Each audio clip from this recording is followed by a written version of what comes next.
Selamat malam Pak, Eh, Pak Ustadz, Malam.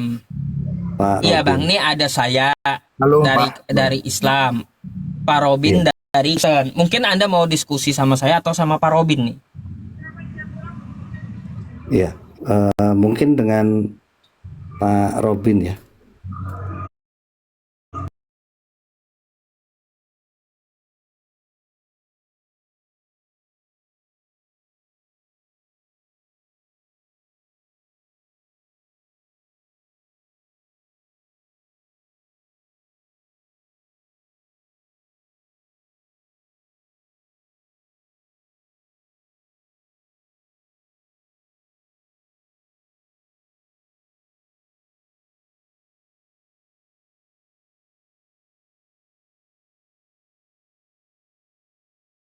Sekalipun dia manusia yang suci, sekalipun dikatakan dia roh yang berubah menjadi manusia atau firman yang menjadi manusia, manusia tetap manusia.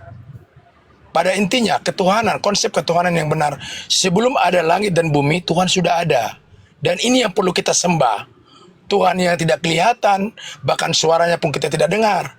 Dan Tuhan itu tidak akan pernah bisa diukur. Bahkan Tuhan itu tidak akan pernah kita serupakan dengan apa, Bapak. Ya, itu ingat baik-baik. Sekalipun dia manusia, sekalipun dia bisa menjadi, ya menjadi apa saja bisa.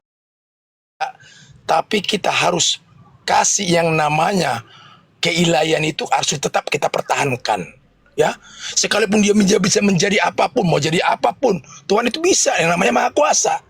Tapi kita jangan rendahkan yang Maha Kuasa itu. Dengan apa? Dengan mengatakan dia sebagai manusia. Karena apa? Itu dalilnya ada.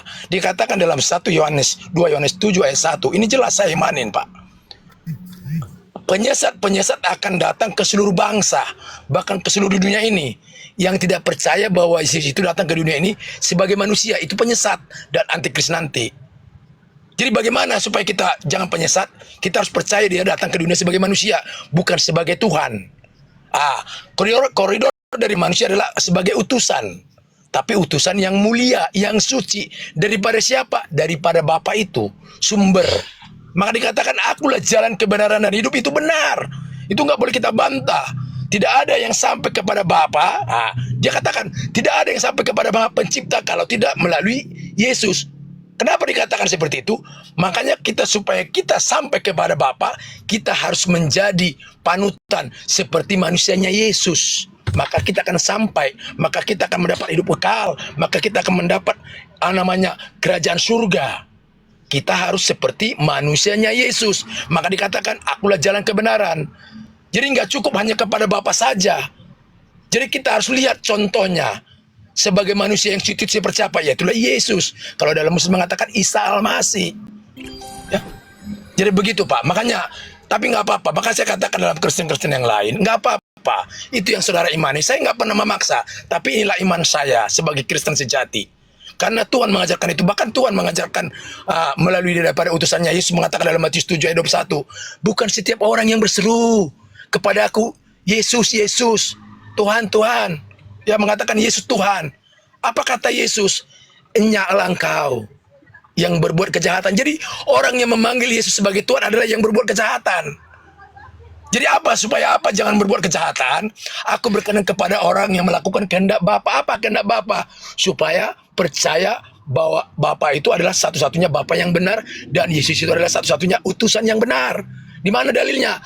Yohanes 17 ayat 3. Inilah hidup yang kekal itu. Supaya apa? Kita mendapat hidup kekal. Arti hidup kekal itu hidup selama-lamanya.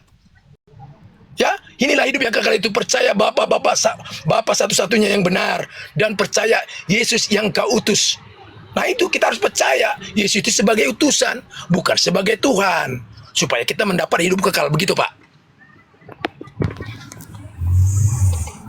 Terima kasih untuk penjelasannya Pak. Sama-sama, Pak. Terima kasih.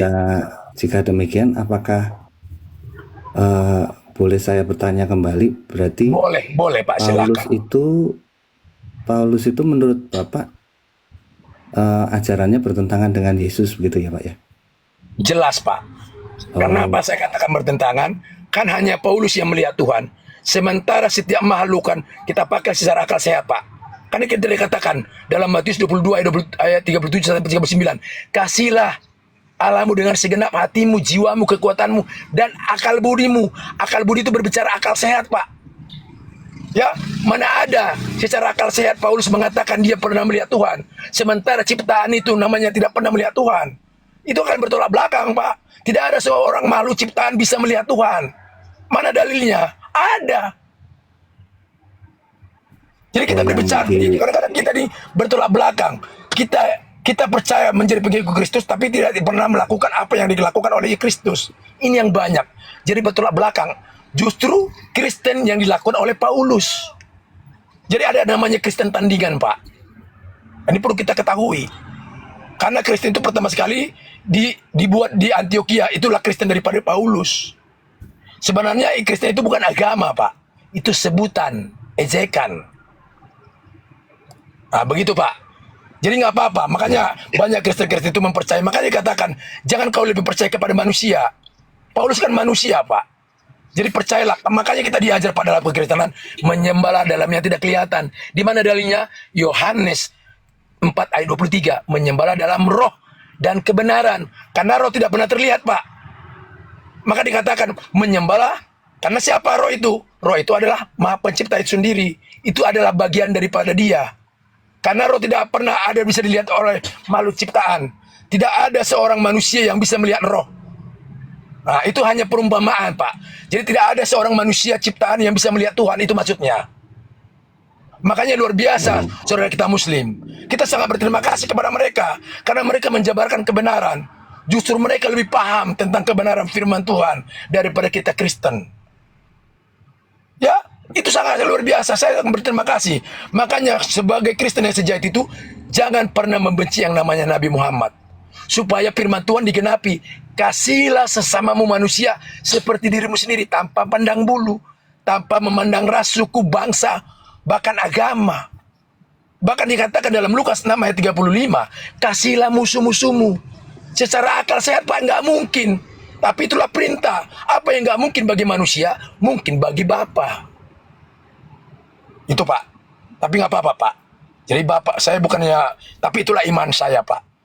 Saya dulunya sebagai hamba Tuhan, banyak saya dulu itu sombong rohani, Pak. Sebagai seorang pendeta sombong rohani. Bahkan firman Tuhan ini, Pak, saya pakai menghakimi jemaat-jemaat. Nah, ini yang sekarang terjadi, Pak. Makanya saya tegur, saya ingatkan. Karena kasih saya kepada hamba-hamba Tuhan. Jangan kau menghakimi dengan firman Tuhan. Sementara firman itu kan bagaikan pedang bermata dua. Itu lebih banyak kepada yang menyampaikan, Pak.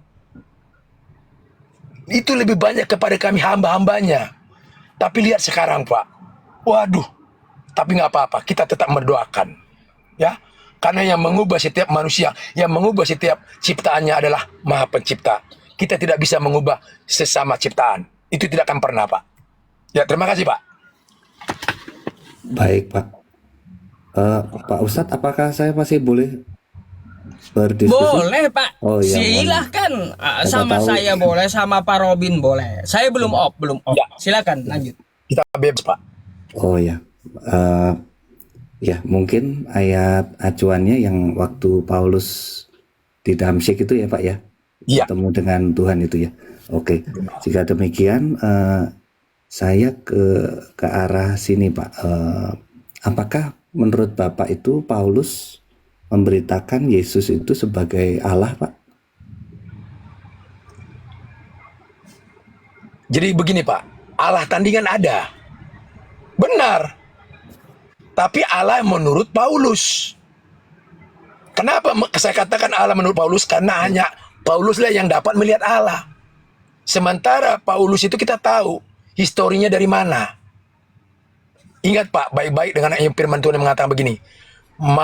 Iblis akan dapat menyerupai malaikat.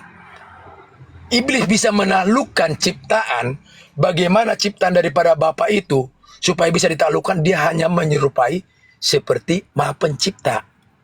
Nah, siapa yang ingin menyerupai Maha Pencipta? Yaitulah iblis. Dimulai dari siapa? Dari malaikat. Siapa itu, Pak? Lucifer. Jadi hati-hati. Ya, bagaimana supaya banyak pengikutnya daripada iblis? Dia harus pakai firman, Pak. Nah, dari menguji kebenaran itu juga pakai firman. Contohnya seperti iblis yang mencoba Yesus 3 kali. Dia pakai firman, Pak. Jadi hati-hati yang namanya dengan iblis yang menyerupai malaikat. Dan ini yang banyak nggak bisa dideteksi. Jadi itu terdapat dari mana, Pak? Dari dalam. Jadi musuh kita yang sebenarnya, Pak, bukan dari saudara kita Muslim, dari sesama kita Kristen. Akan saya kasih contoh. Di mana dalilnya, Pak? Matius 10 ayat 36. Bahwa musuhmu adalah seisi rumahmu. Baik rumah dalam seiman, baik rumah dalam keluarga pribadi. Mungkin bapak kalau yang dari luar menyakitkan bapak masih bisa tahan. Coba kalau udah istri dan anak, bapak nggak akan bisa tahan, Pak. Sama seperti yang dialami oleh Yesus atau Isa Al-Masih. Yang menyakitkan itu siapa? Petrus mungkin masih bisa bertobat, tapi lihat Yudas, Pak. Bukan dari luar, Pak. Ya, jadi kita berhati-hati. Yang mengatakan bagaimana, makanya iblis ini adalah rencana iblis. Bagaimana dia supaya bisa menaklukkan namanya yang diciptakan oleh Bapa itu. Dia taklukkan dengan apa? Dengan merasa seperti malaikat. Dengan merasa seperti kebenaran. Maka itu yang disampaikan oleh Paulus. Kebenaran dari siapa? Daripada Bapa itu. Tapi di dalamnya itu kita jangan tertipu. Nah ini yang banyak. Makanya ini banyak sekarang di dokter. Makanya bagaimana kita supaya bisa dapat melihat itu? Ketika Paulus mengatakan, itu sebenarnya sudah ada terlihat. Bahwa Paulus katanya ketemu dengan Tuhan. Sementara makhluk ciptaan tidak akan pernah bisa menemui Tuhan. Nah itu intinya, Pak. Siapapun dia. Jadi itu dalam konsep keimanan. Jadi iman yang benar itu, kita percaya kepada yang tidak terlihat. Kan dunia ini diawali dari yang tidak terlihat, Pak. Menjadi. Siapa itu? Itulah maka dikatakan Alfa dan Omega. Siapa itu Alfa dan Omega? Adalah Maha Pencipta, Pak. Ya, jadi kita percayalah kepada Maha Pencipta itu, sekalipun kita tidak melihat, maka akan digenapilah Ibrani 11 ayat 1. Berbahagialah bagi kamu yang tidak melihat melainkan percaya. Aku dan Bapa satu. Jadi dalam konsepnya manusia, dia pakai konsepnya Paulus. Aku dan Bapa satu dikiranya manusianya Yesus yang satu dengan Bapa. Bukan, Pak. Aku dengan Bapa satu namanya sifatnya. Melalui apa? Melalui milik Yesus. Melalui milik Bapa yang ada pada Yesus. Apa itu? Namanya Roh Kudus, Pak. Jadi Roh Kudus itu, jadi aku bisa juga mengatakan secara hakikat aku dan Bapak apa namanya? Bapak Andreas satu, benar, satu dalam Roh Kudus. Tapi bukan satu dalam tubuh. Nah, cuman dalam konteksnya kekristenan diambil sekarang satu dalam tubuh. Aku dan Bapak satu maksudnya itu dalam tubuhnya. Keliru, Pak. Maka dikatakan menyembahlah dalam roh dan kebenaran. Siapakah Allah itu? Adalah roh. Dalam Yohanes 4 ayat 24. Nah ini harus kita imanin, Pak. Kita diajar menyembah kepada yang tidak terlihat. Itu sebenarnya peribahasa, Pak. Perumpamaan. Roh kan tidak pernah terlihat. Tidak ada orang yang bisa melihat roh. Sementara Yesus kan bisa terlihat. Masa kita pertuhankan sekalipun Yesus adalah manusia yang mulia, suci. Masa kita pertuhankan? Makanya dikatakan jangan kau serupakan kadang-kadang apapun. Bahkan jangan ada ilah-ilah lain padamu. Itu kan jelas. Jadi ketika kita pertuhankan manusianya Yesus, berarti ada ilah lain. Sebenarnya ilah itu adalah Maha Pencipta yang tidak terlihat. Nah begitu, Pak. Itu pemahaman saya, Pak. Lama saya dapatkan ini, Pak. Memang kita harus mengenal Tuhan itu. Jadi kalau kita sudah mengenal diri kita, pribadi kita sudah mengenal Tuhan, Pak. Itu intinya. Makanya kita belajar dari diri kita sendiri dulu. Jangan kepada orang lain. Jadi benahilah diri kita sendiri dulu. Introspeksilah diri kita sendiri dulu. Nah ini yang lama saya pelajari, Pak. Bertahun-tahun, Pak. Dulunya saya sombong rohani. Dulu saya berbagi, bahkan menghakimi sesama jemaat ya dengan firman Tuhan. Ini yang banyak tertipu. Dan inilah pekerjaan iblis. Dia pakai flintir, dia pakai firman Tuhan. Untuk apa? Untuk menjatuhkan orang lain. Seakan-akan seperti benar, seakan-akan seperti malaikat, Pak. Hati-hati. Ya, begitu, Pak. Terima kasih. Baik. Kalau boleh saya lanjutkan, Pak. Boleh, Setahu silakan. saya ya, Pak ya. Setahu saya, Ya, nggak apa-apa. Paulus itu mengajarkan hanya ada satu Allah, yaitu Bapa, yang daripadanya lah sumber dari segalanya. Dan hanya ada satu Tuhan, meskipun di situ yang saya percaya adalah master ya, kurios. Jadi maksudnya panutan gitu. Jadi hanya ada satu Tuhan yaitu Yesus yang karena dialah kita ada gitu loh. Jadi setahu saya ya Pak ya, maksudnya Benar. Ya, jadi itu benar. Paulus itu tidak secara eksplisit menyebut Yesus itu God, itu maksudnya Theos gitu ya. Ayat yang menyebut Yesus Theos itu hanya ada yang waktu siapa itu Thomas ya menyatakan Tuhanku dan Allahku itu ya. Nah, itu ayat yang seringkali diperdebatkan memang. Yang kedua ayat yang Filipi yang seringkali dipakai oleh banyak Kristen ya pada umumnya yang menganggap bahwa Yesus itu disetarakan dengan Bapa begitu ya. Karena saya pernah masuk dalam diskusi dengan RK kalau nggak salah ya. Ini ayat ini pernah saya berikan bahwa di ayat itu yang walau dalam rupa Allah tidak menganggap kesetaraan dengan Allah itu adalah milik yang harus dipertahankan. Tapi kalau kita melihat dalam bahasa Inggrisnya tidak ada kata milik yang harus dipertahankan, itu tidak ada. Yang ada adalah bahasa Inggrisnya, bisa cek di KJV, robbery, ada kata merampas ya. Jadi bahasanya lebih tepatnya begini, yang sudah dalam rupa Allah tapi tidak menganggap kesetaraan dengan Allah itu adalah sesuatu yang bisa dirampas. Nah, itu kan itu terjemahan yang lain yang saya cari. Kenapa ada kata robbery di situ ya? Ya. Jadi kalau menurut saya ya Pak ya, menurut keyakinan saya ya. Ya, Gitu. nggak apa-apa. Nah, itu ya memang Paulus itu memang tidak pernah secara eksplisit langsung menyatakan gitu ya. Yesus itu Bapa gitu ya. Karena Kristen pada umumnya kan memang menyetarakan gitu ya. Tapi kalau bahasanya Paulus itu selalu terpujilah Bapa Allah, Bapa dari Tuhan kita Yesus Kristus gitu. Jadi mungkin ya Pak ya, tadi kalau saya sih lebih ke arah memang belum ini Pak, belum menemukan, kecuali tadi yang argumen Bapak mengenai bertemu dengan Tuhan itu ya, itu menjadi menarik untuk dipikirkan ya Pak ya. Maksudnya tidak ada seorang pun yang bertemu dengan Tuhan, itu mungkin Benar. nanti saya mungkin perlu gali lagi ya. Saya belum perdalam mengenai argumen bantahan yang seperti itu. Nah, tapi menjadi menarik sih Pak. Saya suka belajar teologi sih Pak. Amin. Terima kasih Pak. Belajarlah dengan kebenaran ilahi Pak. Kebenaran ilahi maksudnya tuh kebenaran Tuhan itu sendiri. Ya. Jadi kita itu, jadi kalau dalam Muslim dikatakan dengan hakikat atau dengan ketauhidan Pak. Nah itu. Jadi banyak sekarang kita itu belajar dengan apa? Dengan dunia ini. Makanya dikatakan itu. Banyak orang menyampaikan kebenaran Tuhan itu dengan dunia, dengan kemanusiaannya atau dengan kekuatan dirinya.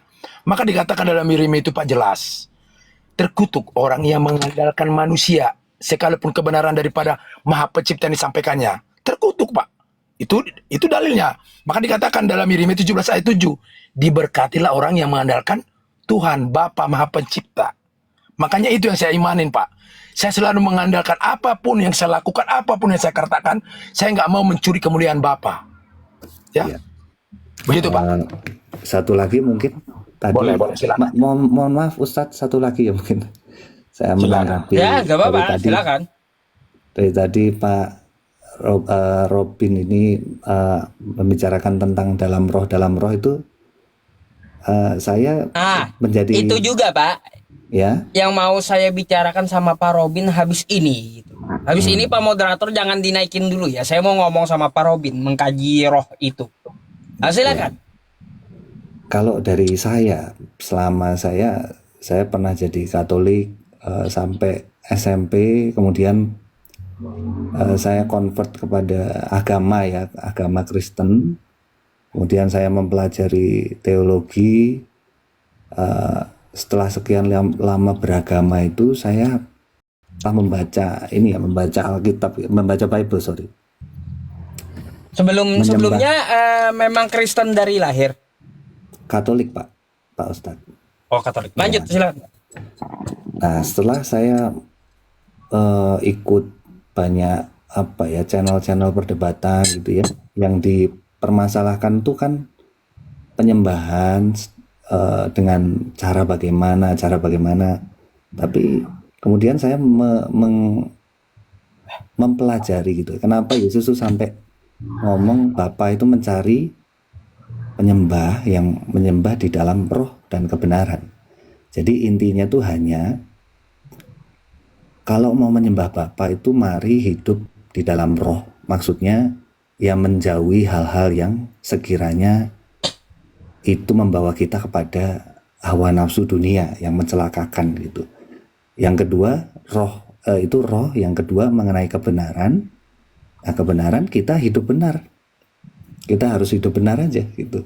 Nah, kalau kita ngaku kita menyembah Allah yang benar, tapi cara hidup kita salah dan hidup kita penuh dengan tetap syarat atau dipenuhi dengan dosa dan hawa nafsu dunia, maka sebenarnya kita tidak sedang menyembah Allah. Itu sih Benar. dari saya. Iya. Ya, semoga itu keyakinan saya, Pak. Mohon maaf kalau Sama-sama, berbeda ya. apa-apa. Ya. Ya, terima kasih, Terima Pak. kasih. Jadi, makanya kenapa Mohon kita maaf sekali mengganggu waktunya. ya nggak apa-apa. Jadi itu Terima Bapak kasih, Pak Ustadz. tentang roh. Dia akan saya Ya. anggapi sedikit. Jadi roh itu adalah yang dimaksud hidup. Jadi kita diajar dalam menyembah dalam hidup.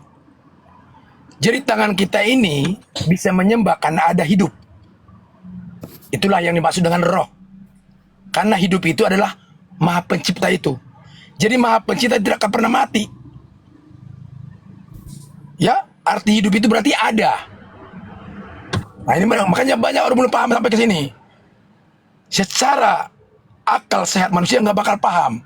Kita harus dapatkan ini secara ketauhidan, secara hakikat. Jadi artinya roh itu hidup. Jadi hidup ini tidak akan pernah mati. Maka dikatakan ada hidup kekal yang tidak akan pernah bisa mati. Ya, yang dimaksud dengan roh adalah hidup. Hidup kekal. Makanya kita diajar menyembah dalam hidup yang kekal. Karena hidup yang kekal itu adalah kesucian. Kenapa itu kesucian? Karena itu milik Maha Pencipta. Makanya diutus yang suci. Ya, diutus yang suci. Siapa? Itulah Isa Al-Masih atau Yesus. Supaya apa? Supaya kita kembali kepada habitat kita sebagai manusia yang suci. Yang awalnya kan ada pun manusia yang suci. Apapun ceritanya di awalnya adalah manusia yang suci. Tapi karena ada firman Tuhan mengatakan begini, Pak. Roh memang penurut, tetapi daging lemah. Makanya Adam dikalahkan oleh dagingnya, oleh tubuhnya. Makanya roh itu nggak pernah melawan. Dia selalu menurut. Makanya ketika itu dipengaruhi oleh daging kita, dia akan berbuat. Karena daging kita ini lemah. Jadi itu maka diajar menyembah dalam roh dan kebenaran. Karena roh kebenaran itu adalah milik Maha Pencipta. Jadi kalau kita berbicara roh ketidakbenaran ada. Itu yang dimaksud dengan roh lain dalam Alkitab. Nah, roh lain itu konteksnya yang melawan daripada perintah. Orang yang tertutup kepada Maha Pencipta. Kalau dalam Muslim dikatakan namanya kafir. Jadi apa arti kafir? Orang yang tertutup kepada Maha Pencipta. Tidak mau menerima. Rohnya tidak mau menerima. Kehidupannya tidak mau menerima kebenaran daripada Maha Pencipta tadi. Jadi semua mulut kita ini hanya alat, Pak. Bagaimana supaya ini bisa menyembah? Karena itu karena roh. Bagaimana mata kita supaya bisa melihat? Itu semua karena roh. Karena memiliki hidup. Kalau kita mati, kita tidak akan bisa melihat. Kalau kita mati, kita tidak akan bisa berbicara. Kalau kita tidak memiliki hidup, kita tidak akan bisa berbicara. Maka kita diajar menyembahlah dalam hidup dan kebenaran. Begitu, Pak. Terima kasih. Ya, ya Pak Ustadz. Tadi Pak Ustadz menarik tusuk menyebut bahasa roh itu ya. Nah itu kalau bahasa roh itu Karena gini Pak. ya, gini, kebanyakan dari Protestan gitu ya. Pendetanya katanya bisa bahasa roh. Sekarang raba habis diraba semua. Sana Pak Ustadz, ini apa-apa. Iya, kan kayak gitu. Itu maksudnya gitu. Kadang-kadang cacian dari kawan-kawan Kristen saya balikin gitu. Jangan pakai bahasa roh. Gitu. Enggak bisa dimengerti bahasanya gitu. Yang sebenarnya roh itu hanya Pakai bahasa, Pak. Jadi pakai bahasa manusia maksud saya kayak gitu Pak Robin. Jangan goblok kau. Itu bahasa roh itu. roh lain, Pak. Pak Ustadz, itu bahasa roh lain. Iya. Iya. Iya, roh lain maksudnya. Apa? Heeh. Ya, bahasa roh itu saya sedang bikin ininya Pak, jurnalnya. Jurnal teologinya. Judulnya bahasa roh yang membangun jemaat. Nah, kalau dari aliran karismatik tuh yang gitu tuh Pak, si laba gitu kan. Nah, kalau sementara Iya. orang Tapi nggak apa-apa, Pak. reform, Biarin lah. ya, sementara orang reform kan mengkritisi itu ya. Jadi ramai nih karismatik sama reform tuh ramai gitu. Jadi saya juga di karismatik gitu, tapi saya bertahun-tahun gitu ya. Saya memberikan pertanyaan kritis begini. Kalau saya memberikan berbahasa apa yang saya tidak mengerti, bagaimana saya bisa dibangun rohaninya ya. Nah, kemudian ternyata simpel Pak. Nah, Yesus tuh pernah bilang, perkataanku adalah roh yang menghidupkan. Nah, dari Amin. situ kuncinya Pak. Iya. Dari situ kuncinya. Mantap. Makanya perkataan Yesus itu hanya bisa dimengerti oleh murid-muridnya. Iya. Makanya muridnya pernah nanya, kenapa Tuhan, kenapa engkau menyatakan dengan perumpamaan? Nah, kepadamu diberikan karunia untuk mengerti, karena perkataanku adalah perkataan roh yang menghidupkan, begitu sih. Nah, dari situ aja bahasan, sebenarnya bahasa roh dari situ aja Pak. Kalau kita bahasnya aku tahu-tahu ada bahasa yang lain kayak gitu, jadinya memang ya perdebatan. Nah, demikian Satu Pak, lagi, saya Pak. cukup aja lah sampai sini ya. Terima kasih, Pak. Oh, Terima kasih Luar banyak biasa. Pak. Terima kasih ya, Robin Pak, ya. dan Pak Ustadz. Mohon maaf Salam. waktunya. Sama-sama. Terima kasih, Saya saya Oke, undur diri dulu makasih. Ada perkataan saya yang salah, Pak ya. Thank you.